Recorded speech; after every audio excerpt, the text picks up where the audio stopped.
10 shots can definitely change many lives, especially when fired from the hands of a woman. The entire world was mocking. At the exclusive Silvercrest shooting club, no one expected that fateful afternoon to end with a billionaire on his knees. A $500 million weapons deal canceled, and a military secret nearly buried forever. My hands trembled slightly as I pushed open the heavy oak doors of the Silvercrest shooting club. Not from nervousness. I'd handled weapons far more dangerous than anything housed here, but exhaustion weighed on me. 12 hours on my feet at Memorial Hospital had drained me, especially after losing a patient to a gunshot wound that morning. The irony wasn't lost on me that I was seeking solace at a shooting range, but the methodical routine of target practice had always centered me, even if I'd sworn off firearms professionally 5 years ago. The white nurse's uniform still clung beneath my light jacket, my auburn hair hastily pulled into a messy ponytail. The Silvercrest wasn't my usual range. It catered to Boston's ultra-wealthy elite, but it was the only facility open near the hospital at this hour. I had an old membership from years ago that I'd never quite gotten around to canceling. The moment I stepped into the gleaming lobby, with its mahogany panels and crystal chandeliers, I felt out of place. A woman in nurse scrubs didn't belong in this temple of luxury, where yearly memberships cost more than my annual salary. The receptionist, a young man with perfectly coiffed hair, looked up with a practiced smile that faltered when he saw me. "Can I help you?" he asked, his tone suggesting perhaps I'd taken a wrong turn somewhere. I slid my membership card across the marble counter. "Charlotte Brown. I'd like to book a lane for an hour, please." His eyebrows rose fractionally as he scanned my card, confirming that yes, someone like me could actually be a member. "Of course, Miss Brown. Lane 7 is available. The executive group is using the VIP section today, so we're a bit busier than usual." Lane 7 was at the far end of the standard shooting area, away from the premium lanes with their advanced targeting systems and comfortable seating. I didn't mind the basic setup. A simple paper target, a counter for my equipment, and a partition for privacy. As I settled in, the adjacent VIP section caught my eye. Through the glass partition, I saw a group of men and one woman, all dressed impeccably, laughing and passing around what looked like prototype weapons. One man in particular stood out. Tall, salt and pepper hair, the confident stance of someone who had never been told no in his life. I recognized him from the business news.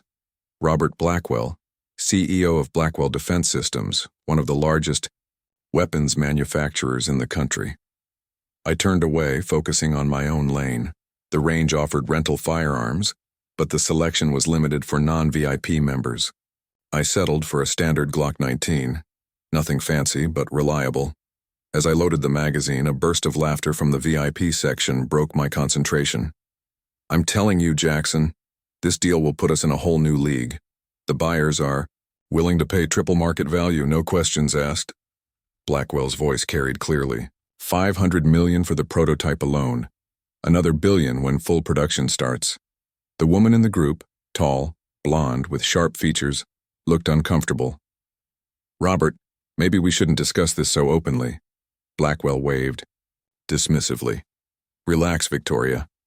Nobody here cares or understands what we're talking about. This is Silvercrest, not some public range where any riffraff can walk in."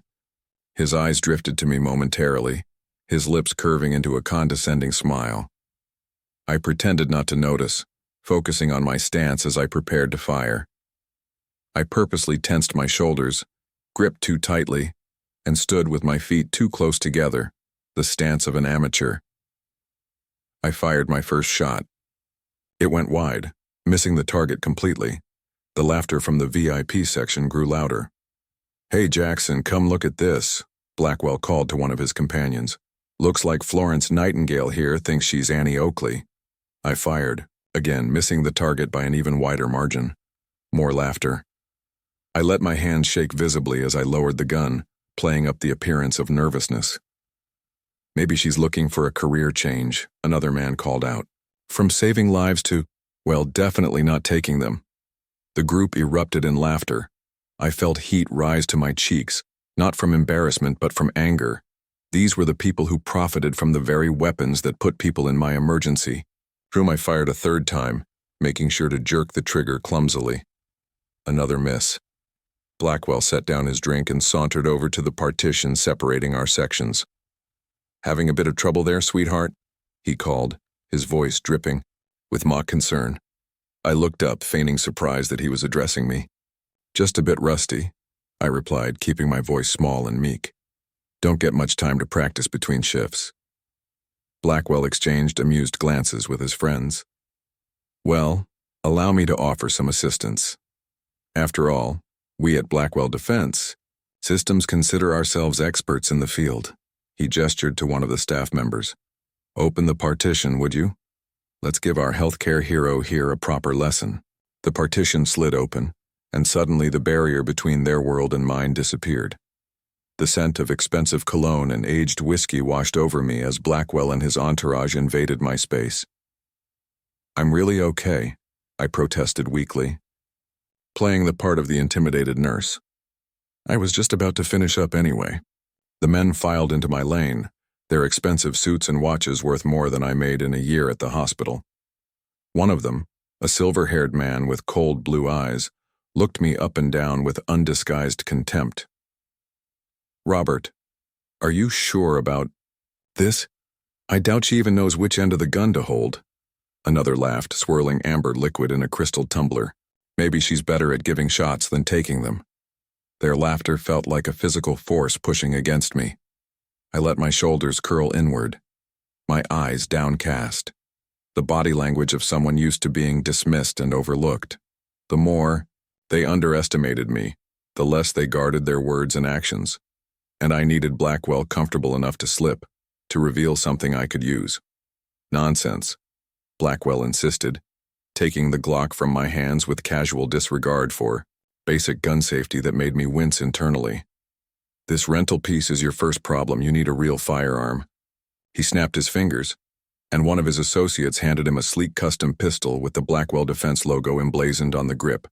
"This is our BDS-7 Special Edition. Military accuracy, minimal recoil, selling for about $8,000 to our select clients."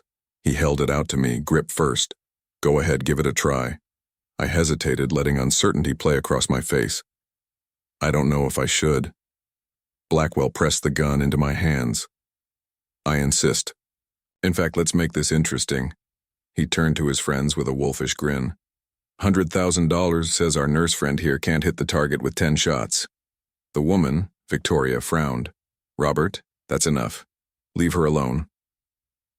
But Blackwell was on a roll, feeding off the encouraging laughs and nods from the other men. "What do you say, nurse?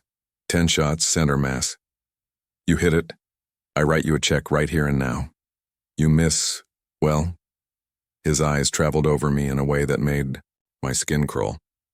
"You join us for dinner tonight as our special guest." In that moment, as I stood surrounded by these powerful men who viewed me as nothing more than entertainment, I made a decision. I could walk away, maintain my cover, and continue my investigation another day. Or I could teach Robert Blackwell a lesson he'd never forget. "And if I win?" I asked.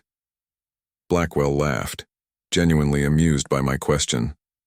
"Sweetheart, you won't. But I'm feeling generous. If by some miracle you win, I'll throw in a tour of our R&D facility. How's that?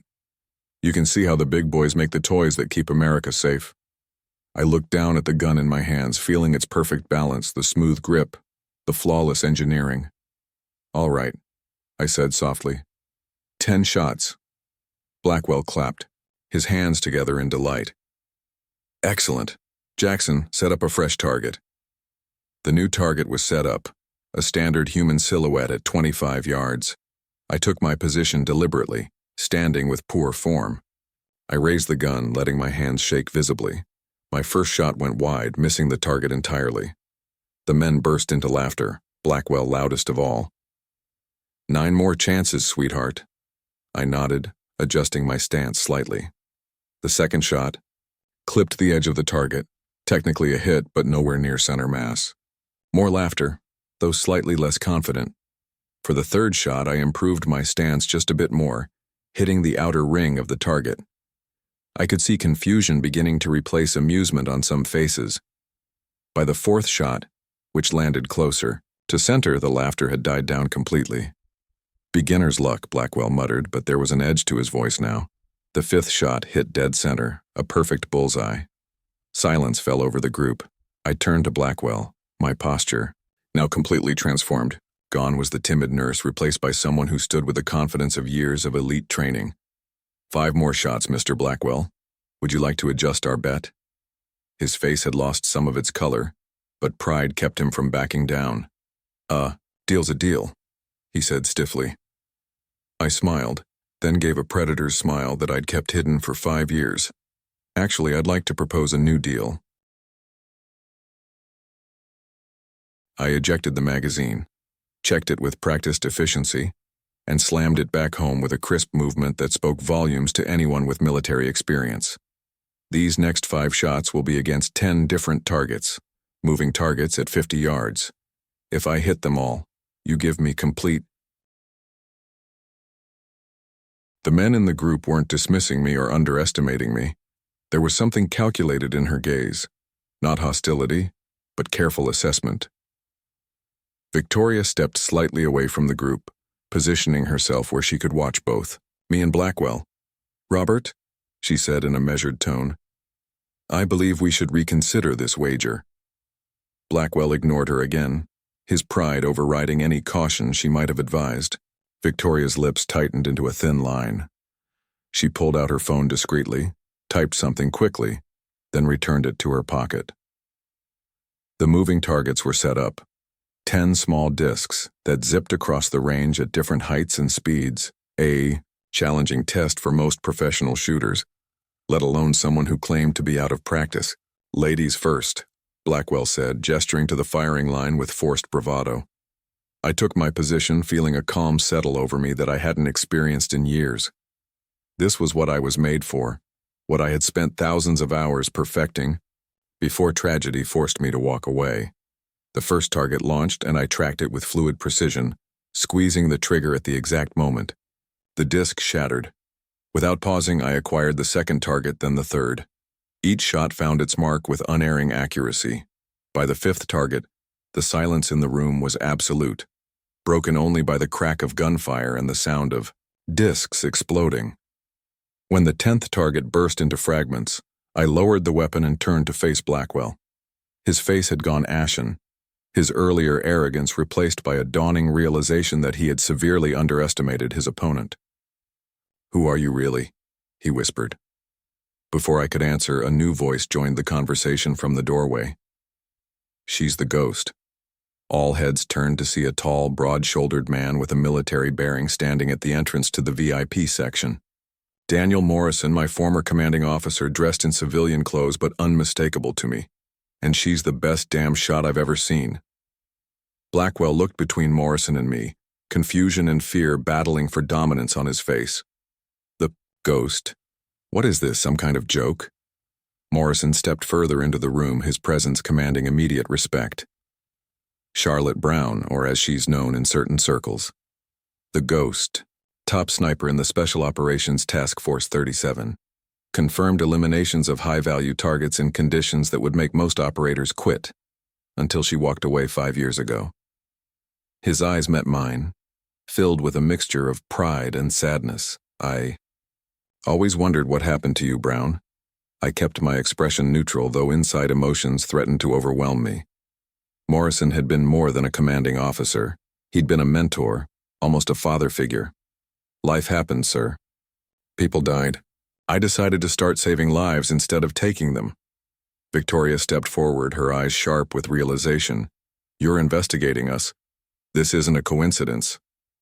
She was quicker than Blackwell, who still seemed to be processing the fact that he'd just been hustled by a legendary military operative. Robert, she continued urgently, we need to leave now. But Blackwell had regained some of his composure and with it his arrogance. Investigating what? We're a legitimate defense contractor. We have nothing to hide. I laughed, a short, humorless sound. Is that what you tell yourself, Mr. Blackwell? That selling next-generation weapons to terrorist organizations is legitimate business? The color drained from his face. I don't know what you're talking about. Morrison crossed the room to stand beside me. Blackwell Defense Systems has been on our radar for months. Weapons with your proprietary markings have been showing up in conflict zones where they have no business being. Weapons that were never officially sold or exported. I kept my eyes fixed on Blackwell. But that's not why I'm here. Not entirely. I ejected the magazine from the pistol and set both pieces carefully on the counter. 5 years ago, a special operations team was compromised during a high-risk extraction in northern Syria. 4. Operators died when their position was revealed to enemy forces. They had state-of-the-art communications equipment that was supposed to be secure. It wasn't. Blackwell's eyes widened slightly. A tell that confirmed what I already suspected. The equipment came from your company, Mr. Blackwell, and someone at Blackwell Defense Systems sold the encryption codes to the highest bidder. The room had gone deadly quiet. Even Blackwell's entourage seemed stunned by this accusation. That's a serious claim, Victoria said carefully. Do you have proof? Morrison pulled out his phone and tapped the screen. We do now. While Miss Brown has been keeping you entertained, federal agents have been executing a search warrant at your corporate headquarters. The transfers, the coded messages, the offshore accounts, we've got it all. It wasn't entirely true. We had suspicions and fragments, but not the complete picture. But Blackwell didn't know that. This is absurd, he sputtered, but his eyes darted to the exit, calculating his chances of escape. You can't just walk in here and make accusations without... One of the men who died was Easton Brown. I interrupted, my voice cold and precise. My twin brother. Understanding dawned on Blackwell's face, quickly followed by fear. Now he knew why I was really here, why this was personal. Morrison addressed Victoria. As CFO of Blackwell Defense, you might want to consider your position carefully. Cooperation now could make a significant difference in how this plays out for you. Victoria straightened her spine, professional instincts kicking in. I've been trying to track these irregularities for months. Someone has been bypassing normal channels. Authorization codes I didn't issue. She glanced at Blackwell. I can provide access to all financial records under my control. Blackwell's face contorted with rage. You backstabbing, after everything I've done for you. He lunged toward her, but I moved faster, stepping between them and stopping him with a hand against his chest. That's enough, Mr. Blackwell. He tried to shove past me, but I held firm, my strength surprising him. I said again, that's enough. Something in my tone made him pause, a primal recognition of danger that overrode his anger. Morrison's phone buzzed and he checked it before announcing, FBI is on site. They found the server room with the evidence. Again, not entirely true, but Blackwell didn't need to know that. His shoulders sagged in defeat, the fight going out of him. It wasn't supposed to happen like that, he muttered. The codes were just supposed to delay communication, create a window for other interests. Nobody was supposed to die. It was the closest thing to a confession we were likely to get without lawyers present. Morrison moved in, producing a pair of handcuffs from inside his jacket. Robert Blackwell, you're under arrest for treason, arms trafficking, and conspiracy, resulting in the deaths of United States military personnel. As he recited the Miranda rights, I stepped back, watching the man who had indirectly caused my brother's death being stripped of his power and dignity. It should have felt satisfying. It didn't. Easton was still gone, and no arrest would bring him back. The FBI arrived minutes later, flooding the exclusive shooting club with federal agents and tactical gear. The other members of Blackwell's entourage were separated for questioning, most looking shell-shocked at the sudden turn of events. Victoria was escorted out separately, already deep in conversation with an agent about turning state's evidence. Blackwell was led away in handcuffs. He paused in front of me. You played me, he said, more a statement than an accusation. I met his gaze steadily. You played yourself, Mr. Blackwell. You were so busy looking down on me that you never bothered to look closer. A hint of grudging respect flickered in his eyes. The ghost. I've heard stories. They say you never miss. I thought about those stories. The reputation I'd built and then walked away from. Everyone misses eventually, Mr. Blackwell. The trick is knowing which shots not to take. He nodded slowly, understanding the deeper meaning in my words. If I had wanted revenge, true blood-for-blood revenge, he would never have seen me coming. This way, he would face justice, and I could finally put the past to rest. I couldn't help but think back to how I'd earned the nickname the Ghost in the first place. It started in the mountains of Afghanistan 10 years ago, when I was just 25 and fresh out of sniper school with a chip on my shoulder. I had something to prove. Being one of the few women in special operations meant I had to be twice as good to get half the respect. My first mission was supposed to be a simple overwatch protecting a team extracting a high-value intelligence asset.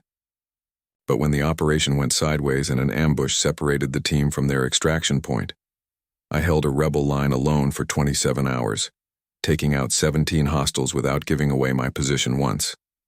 Not a single team member was lost. "It's like she was a ghost," my commander had said.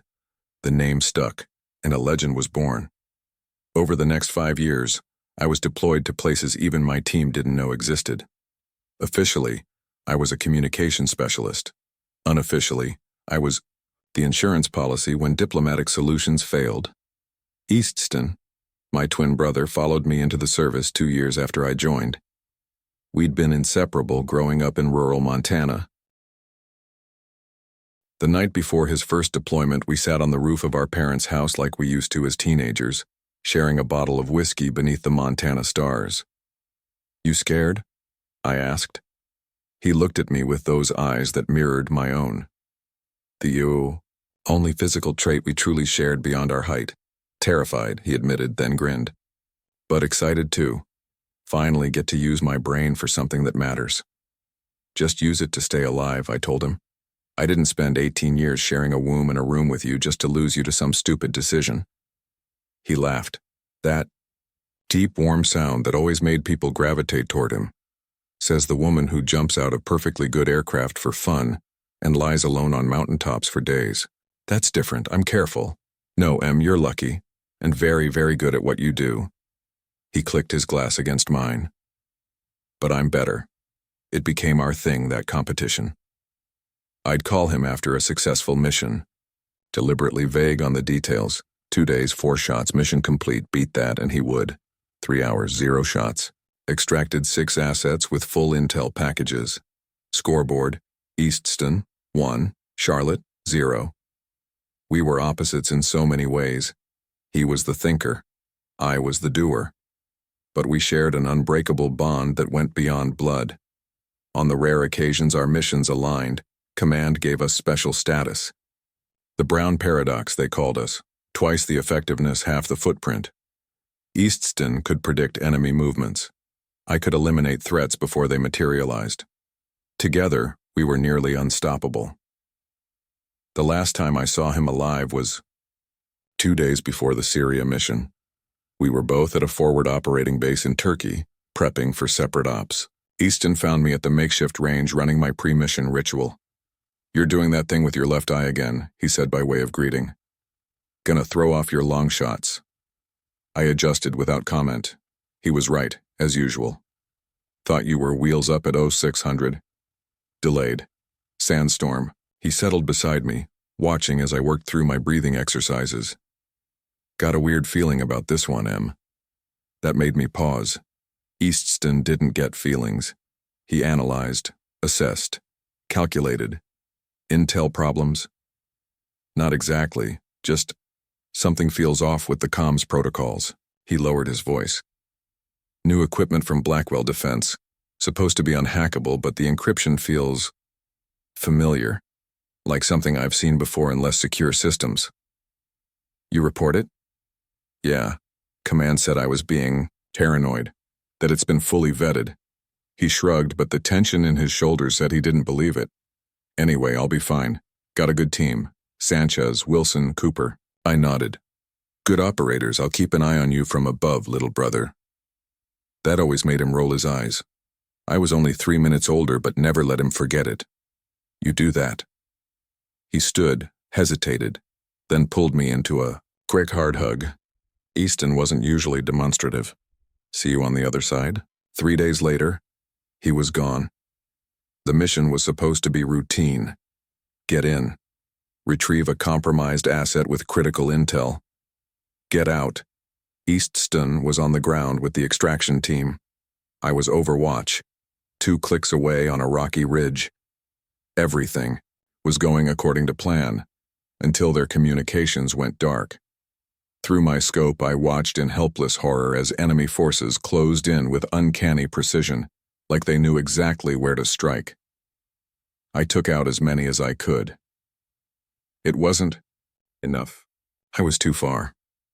By the time the quick reaction force arrived, my brother and 3 others were dead.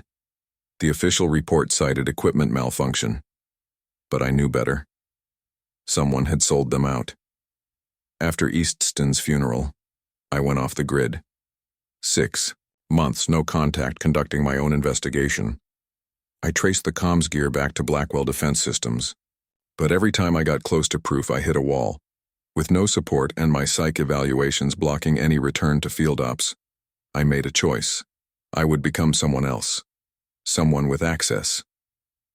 The transition wasn't easy.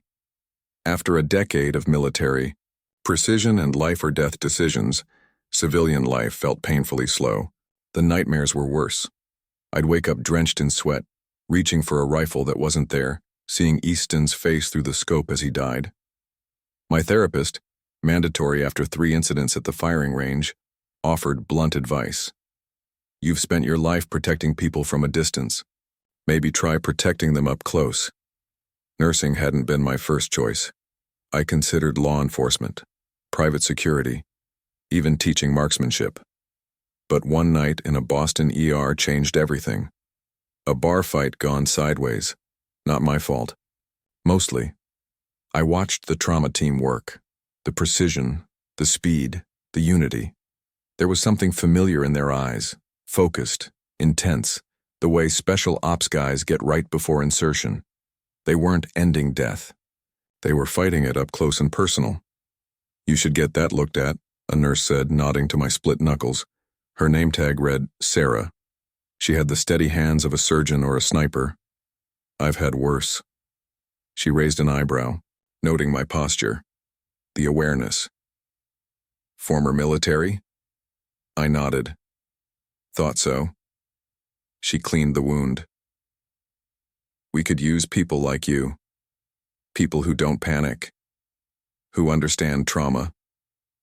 She wrapped my hand. Emergency loses a lot of nurses to burnout. Military folks last longer. They understand that saving one life today matters, even when 10 more show up tomorrow.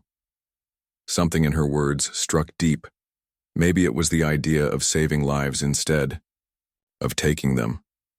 Maybe it was the challenge. Or maybe it was the perfect cover. I enrolled in nursing school the next week. It was harder than I expected. Not the medicine, the emotion. In the military, distance was survival. In nursing, connection was the job. I had to unlearn a decade of detachment. But I was good at it. The precision that made me an elite sniper made me methodical with treatments.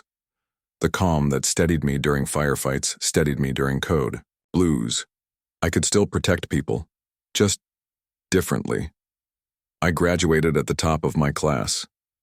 Then I positioned myself, deliberately, at Memorial Hospital's trauma center, where several military contractors received treatment, including Blackwell. Defense execs. I waited. I watched. I saved lives that in another career might have been collateral damage. When Blackwell was finally escorted out in cuffs, Morrison appeared at my side. You disappeared on us, Brown. 5 years. Not a trace. I shrugged, adrenaline fading. Needed a fresh start. Nursing seemed fitting. Still high stress, but saving lives. He studied me. The bureaus tried to recruit you for years. This op might finally convince them you're worth whatever price you name. I smiled, tired. I'm not for sale, sir. Never have been. He chuckled. No, you're not. But the offer stands. The club was nearly empty. The last of the members had been escorted out. I stood alone on the shooting range, looking at the pistol I'd used, not just to bring down a man, but an entire corrupt operation. 10 shots. That's all it took to unravel years of treason. 2. Get justice for Easton. Morrison left to oversee the transfer. I gathered my things ready to disappear again. But I paused at the door. The 10th target I hit still lay in fragments on the floor. 10 shots to change a life. Sometimes, I reflected, the most dangerous person in the room isn't the one making all the noise. It's the one no one ever thinks to watch. 6 months later, I stood under the bright sun outside Memorial Hospital, checking my watch. Robert Blackwell's trial had ended, the week before. Multiple convictions, illegal arms sales, conspiracy, treason. Victoria Wilson's testimony had sealed it, her meticulous records delivering the final blows. She got immunity. She's now part of a task force rooting out corruption in the defense sector. I hadn't returned to Silvercrest. Too many memories. But I didn't walk away from my past either. Morrison kept his word. After long deliberation, I'd accepted a consulting position with the FBI's counterterrorism unit. I still worked part-time as a trauma nurse. Wasn't ready to stop saving lives. But 3 days a week, I trained new agents in advanced marksmanship and fieldcraft. A sleek black SUV pulled up to the curb. The passenger window rolled down. Morrison smiled. Ready for your first day as an official operative?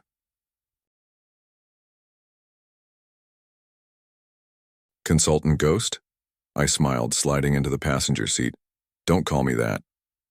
It's just Charlotte now. He laughed as he pulled away from the curb. Whatever you say. But you know what they're calling you at the academy, right?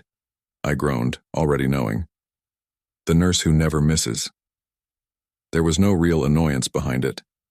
How's Victoria adjusting to her new role? I asked, shifting the topic. Surprisingly well. Turns out she'd been building a case against Blackwell for months before we showed up. She just needed the right allies. He glanced at me. She asked about you, you know. Said she'd never seen anyone handle a weapon like that. I looked, out the window watching the city blur by. I spent my entire adult life learning how to take lives. Now, I'm trying to find a balance, using those skills to protect people instead. Morrison nodded, understanding. You know what made you a legend, Brown? It wasn't just your accuracy. It was your judgment, knowing when to take the shot and when to hold back. That's rare. As we approached the FBI field office, I thought about the path that had led me here, from special operations to nursing and now this new hybrid role where all those pieces finally fit. I thought about Blackwell, about his arrogance, and his fatal mistake of underestimating someone based on appearances, and I thought about Easton. Would he approve of the choices I'd made? You know what the real irony is? I said as Morrison parked the car. If Blackwell hadn't been such an arrogant ass, if he'd just let me shoot in peace instead of turning it into a spectacle, he might still be free. Morrison chuckled. Pride goeth before the fall. He looked over at me, serious now. You good with all this, Brown? It's a big change from the ER. I nodded. For the first time in a long time, I felt like I was exactly where I was supposed to be. Last night, I visited Easton's grave for the first time in nearly a year. The cemetery was silent, bathed in moonlight. I traced my fingers over his name on the cold stone, told him everything. About Blackwell's arrest, the trial, the new job with the FBI, how I'd finally found a way to honor his memory without losing myself to vengeance. I think I got it right this time, Rye. I whispered to the night. Found a way to use what I know, without forgetting who I am. There was no answer, of course. But as I turned to leave, the weight I'd carried for 5 years felt just a little lighter. Not gone. It would never be completely gone, but manageable. Something I could carry forward instead of being crushed beneath. Morrison must have sensed my thoughts. You know your brother would be proud, he said softly. Not just of taking down Blackwell, but of everything you've built since Syria, the lives you've saved as a nurse, the way you've managed to keep your humanity intact. I swallowed the lump in my throat. He was always my biggest cheerleader, I said, voice thick. Even when I outshot him in training, he'd just grin and say, That's my sister, deadlier than a viper and twice as quick. The memory made me smile. His last birthday, about 3 months before Syria, I'd surprised him at his base in Germany. Smuggled in a ridiculous German chocolate cake, his favorite since we were kids. Somehow got it past 3 security checkpoints. Morrison laughed softly. Sounds like an East story. We'd stayed up all night in the rec room, playing chess, talking about the future. He wanted to go back to school, teach international relations or political science. Said he'd seen enough of how the world really works to help the next generation understand it better. I looked down at my hands, remembering them covered in chocolate frosting that night.